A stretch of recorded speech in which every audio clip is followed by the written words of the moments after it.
Lembaga Perlindungan Saksi dan Korban telah memutuskan memberi perlindungan darurat terhadap Baradae sebagai saksi kunci sekaligus justice collaborator dalam kasus dugaan pembunuhan berencana terhadap Brigadir Yosua.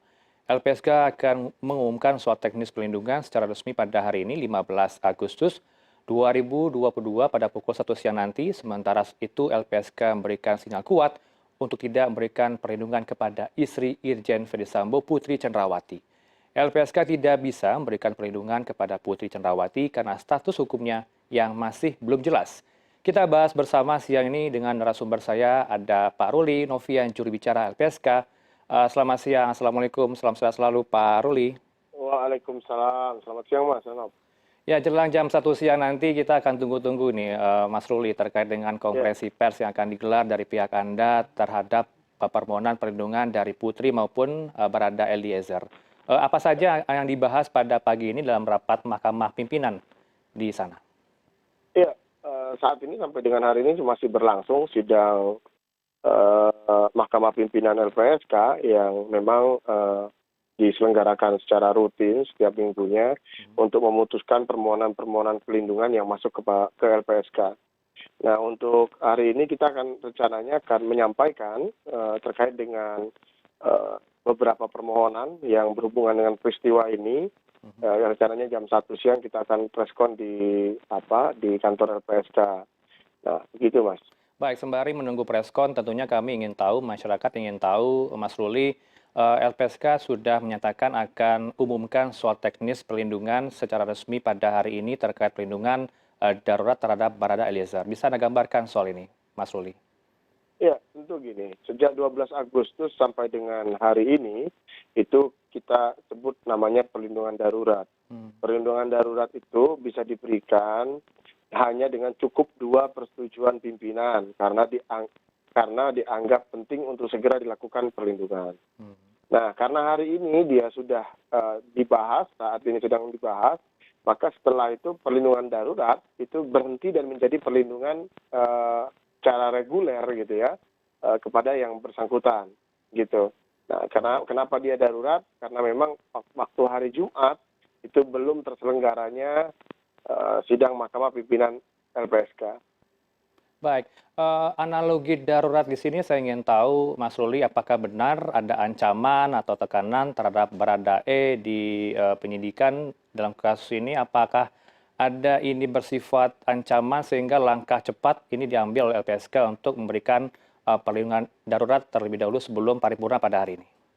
Pertama saya ingin menyampaikan begini, bahwa kalau berdasarkan prosedur LPSK, ada beberapa hal yang sifatnya bisa didaruratkan. Artinya ketika permohonan masuk, LPSK langsung memberikan perlindungan darurat sebelum nyampe nanti ke SMPL ya, sidang Mahkamah Pimpinan LPSK. Nah, salah satunya adalah misalnya adanya keterancaman yang faktual atau potensial terhadap orang yang mengajukan permohonan. Itu satu. Baik. Yang kedua, adanya kebutuhan keterdesakan proses hukum. Itu 2. Dan adanya kebutuhan pemulihan atau tindakan medis terhadap kondisi medis dan psikologis seseorang. Jadi 3 hal itu menjadi menjadi acuan LPSK untuk memutuskan satu permohonan dalam kondisi darurat atau tidak. Nah, dalam konteks kasus Baradae kemarin, kita melihat tentu keterangannya sangat penting dan ini akan membuat terang perkara ke depan, dan untuk itu kita harus memperhatikan baik secara fisik, psikologis maupun menjaga konsistensi dan keterangan Baradae ya dengan baik dan sungguh-sungguh. Tidak ada hal-hal yang lain di luar sana yang bisa mempengaruhi keterangan yang bersangkutan sehingga berubah-berubah gitu. Itu tujuannya kenapa LPSK kemudian mendaruratkan sejak Jumat. Karena kan kita tahu sebelumnya sempat ganti pengacara, sempat beda keterangan, sempat banyak hal yang terjadi sehingga ketika sudah firm, LPSK melihat mencocokkan dengan sumber-sumber informasi LPSK, maka diputuskan segera untuk darurat. Baik, perlindungan yang diajukan ini kalau kita simak dari kuasa hukum yang baru, Rodi Talapesi, Mas Ruli menyatakan poinnya adalah perlindungan prosedural, fisik, hukum, bantuan psikologis, dan psikososial. Berarti Anda menyadari ya ada semacam ancaman di rutan ataupun tekanan di sana sehingga harus diperhatikan dari pengamanan, kemudian yang bersangkutan atau berada Eliezer harus diperhatikan makanan yang akan masuk karena akan diduga akan diracun atau seperti apa nanti akan dilakukan oleh LPSK, Mas Ruli? Begini, Hmm. teknis perlindungan itu kan semuanya adalah perkiraan resiko. Tugas LPSK adalah memitigasi segala kemungkinan resiko yang kita sebut potensial ancaman. Hmm. Nah, potensial ancaman itu tidak selalu berhubungan dengan fisik sebetulnya. Hmm. Ya kan, tekanan-tekanan terhadap psikis pun menjadi bagian dari potensi dari sebuah ancaman. Nah, LPSK itu sebetulnya kan juga harus bisa melihat situasi di luar sana, apakah ada hal-hal yang bisa mengganggu dari kondisi si pemohon, dalam hal ini Baradae. Hmm. Nah, itulah kemudian segala sesuatu yang dapat mempengaruhi keterangan harus sebisa mungkin dimitigasi terlebih dahulu sebelum terjadi secara faktual ancaman, intimidasi, teror, gangguan-gangguan yang menyebabkan kurang baiknya nanti keterangan yang dimiliki. Baik, kalau hari ini diputuskan akan diberikan perlindungan yang tidak sementara lagi atau tidak darurat atau secara resmi akan diberikan ke Barada Eliezer, tapi kalau saya simak juga apakah ini juga akan mendapatkan perlindungannya dari pihak keluarga Baradae, apalagi ini ada dugaan ancaman tentunya ke pihak keluarga dari Baradae di Manado, Mas Itu Ruli. yang saya sampaikan tadi, segala sesuatu yang akan mengganggu yang bersangkutan perlu kita pastikan mengurangi resiko-resiko yang akan terjadi. Kami Hmm. sudah coba penjajakan dengan mencoba untuk bisa berkomunikasi dengan keluarga segera, Mas. Baik, Mas Ruli, saya ingin tahu juga bagaimana dengan perkembangan permohonan perlindungan dari Ibu Putri Cenrawati kepada LPSK. Apakah akan diumumkan juga pada hari ini, akan disetujui atau tidak? Tapi akan Anda jawab usai jeda, tetaplah bersama kami di CNN Indonesia News Hour.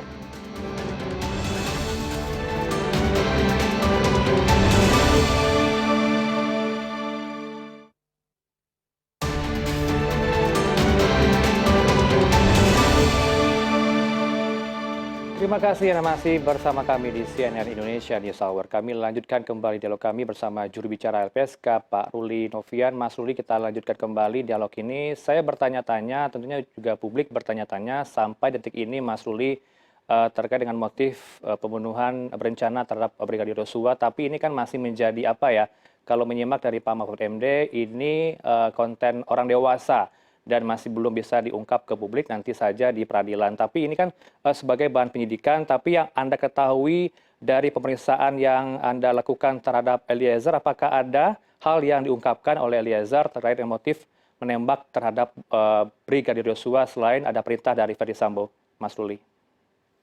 Eh, Sama ya, Mas, Hmm. sama informasi-informasi itu banyak yang beredar tentang motif. Namun ya sebagaimana juga Pak Mahfud sampaikan, biarlah wilayah itu menjadi wilayah kepolisian atau nanti akan terbuka di pengadilan. Kita nggak Hmm. mau juga berasumsi tentang motif bahwa ada peristiwa itu, kemudian sudah diumumkan Polri juga bahwa ada perencanaan untuk itu. Ya memang kita juga tidak mendalam itu, posisinya kita fokus pada penanganan perlindungan perkara, dukungan LPSK terhadap perlindungan ini agar proses berjalan dengan baik dan lancar. Baik, ini kan juga menjadi tengah sorotan dan LPSK juga sudah memberikan pernyataan ke publik soal adanya amplop coklat dari Ferdi Sambo ketika kasus ini bergulir. Kalau saya tidak salah, ya saya kutip, ini terjadi ketika 14 Juli lalu, 13 Juli ya, dari pihak Ferdi Sambo bertemu dengan dari staf LPSK, ada amplop coklat. Apakah ini benar sugokan yang akan diberikan dari Ferdi Sambo ke pihak Anda, Mas Ruli? Ya, jadi begini, Hmm. tentang adanya amplop coklat, iya. Apakah isinya uang atau bukan, LPSK tidak bisa mengkonfirmasi karena sesaat setelah diantar atau diserahkan, Hmm. kami langsung menolak, bukan diambil dulu terus dibuka. Jadi barang itu tidak sama sekali kami terima. Dan itu memang terjadi peristiwanya. Ini dilakukan ya ketika awal permohonan perlindungan dari Ferdy Sambo dan juga Putri Cenrawati ke pihak Anda ya? Diberikan ke pihak Iya, Anda? iya Hmm. itu tanggal 13 kalau saya tidak salah ya, tanggal 13 itu memang ketika itu kita melakukan koordinasi dengan banyak pihak untuk membuat terang perkara, tentu dengan informasi keterangan kronologi yang kita sama-sama tahu di awal seperti apa ya. Baik. Nah, tentu kita juga melihat bahwa itu bukan hal yang tepat untuk dilakukan ya, dan kami memiliki prosedur dalam urusan seperti itu Baik. dan tentu kami tidak akan pernah menerima hal-hal seperti itu. Ya, tidak tahu isinya, artinya tidak tahu apakah uang di dalam amplop atau map tersebut atau tidak ya, begitu ya Mas Ruli? Ya, tapi ada clue bahasa-bahasa yang Hmm. mengarah ke situ mungkin ya. Baik. Tapi kalau selama ini di LPSK, jika seseorang mengajukan permohonan perlindungan, apakah selalu membawa amplop atau tidak ya Mas Ruli? Tidak, Mas. Mm-mm. LPSK gratis, tidak berbayar. Bahkan kita yang mendatangi orang yang membutuhkan perlindungan. Hmm. Kita dalam melakukan perlindungan atau penelahan mengedepankan sensitif terhadap pemohon, sensitif terhadap saksi dan korban. Hmm. Karena mereka adalah orang yang paling menderita dalam konteks peristiwa pidana. Maka dari itu kadang-kadang hal-hal yang selama ini disampaikan publik, pertanyaan kenapa LPSK harus ke rumah Ibu P segala macam, itu bukan hanya untuk Ibu P, bahwa korban yang ada di ujung pulau-pulau pun LPSK datangi untuk memastikan bahwa hak-haknya terpenuhi. Nah, kalau Hmm. apakah pernah dan sudah ada pengalaman sebelumnya, tentu Mas, LPSK seringkali ditawarkan sejumlah uang gitu ya, Hmm. agar permohonan perlindungan yang diajukan bisa diterima atau berjalan dengan baik gitu ya. Hmm. Tentu kami beberapa kali seperti itu mengalami, dan sikap LPSK, tim LPSK, anggota-anggota LPSK, staf yang menelaah, alhamdulillah semuanya punya integritas yang baik dan kuat. Baik, terkait dengan pemberian amplop yang sudah Anda tolak pihak Anda, apakah ini juga sudah dilaporkan ke Kapolri maupun ke Ketua Kompolnas Pak Mahfud MD, Mas Ruli? Jadi begini, itu kan informasi dari Pak Menko ya awalnya. Hmm. Nah, kita sempat diundang Pak Menko untuk menanyakan sejauh mana penanganan LPSK, investigasi, dan informasi-informasi yang dimiliki LPSK. Hmm. Nah, hal itu kami sampaikan kepada Pak Menko dalam undangan pertemuan yang dilakukan di tempatnya Pak Menko. Hmm. Nah, begitu sebetulnya. Itu Pak Menko. Kalau Kalau Kapolri ya, bagaimana, Mas Ruli? belum. Ada rencana ke arah sana? Enggak juga gitu. Baik. Kita pernah, kalau Hmm. dalam pengalaman LPSK pernah melaporkan penerimaan seperti itu ke KPK ya, ke unit Hmm. gratifikasi KPK. Baik.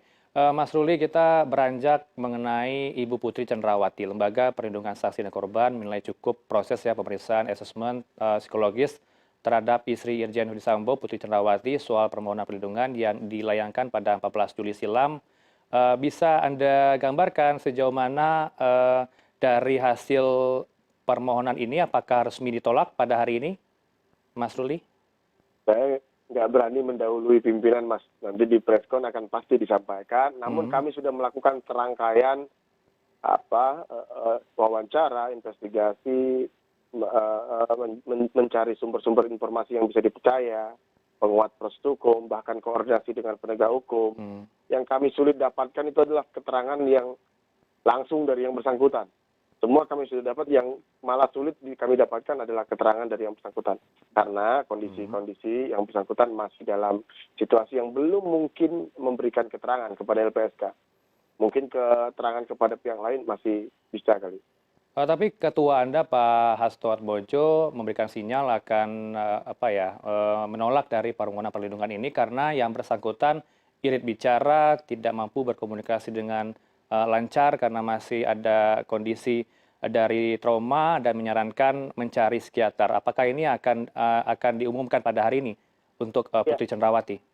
ya, kita akan umumkan hari ini. Hmm. Pimpinan kami, Pak Ketua, menyampaikan hal demikian karena memang kan kita punya standar, syarat, dan ketentuan dalam memberikan atau memutuskan menerima permohonan perlindungan seseorang. Hmm. Jadi kalau arahnya belum bisa kita terpenuhi, maka tentu LPSK belum bisa menerima sebetulnya. Ya, kalau sudah gugur di dugaan unsur pidananya oleh Barreskrim Polri terhadap kasus dugaan pelecehan seksual, tentunya ini juga akan gugur juga permohonan perlindungan ini, Mas Ruli. Dalam kasus ini atau kasus lain? Kasus ini. Dalam kasus ini tentu iya, ya. Tetapi kalau sebetulnya permohonan perlindungan itu kan kita lihat dulu, Mas. Kalau ada perkara, misalnya perkara yang beda ya, kemudian dihentikan. Penghentian oleh penyidik itu ada mekanisme untuk menyampaikan keberatan seseorang. Baik. Itu pra-peradilan sebetulnya, itu konteks hukum. Nah, tentu memang posisi LPSK nggak bisa ikut begitu saja. Kita tetap melakukan pendalaman, investigasi, Baik. dan asesmen secara independen. Gitu. Baik, secara independen. Meskipun penghentian perkara oleh penyidik Polri adalah salah satu bagian faktor atau hal-hal yang menjadi pertimbangan LPSK untuk memutuskan perlindungan. Baik, kita tunggu konferensi pers yang akan gelar pukul 1 siang nanti. Terima kasih atas bincang-bincangnya pada siang ini, Sama-sama, Mas Ruli Novian. Baik. Assalamualaikum, salam sehat selalu. Waalaikumsalam, salam sehat selalu.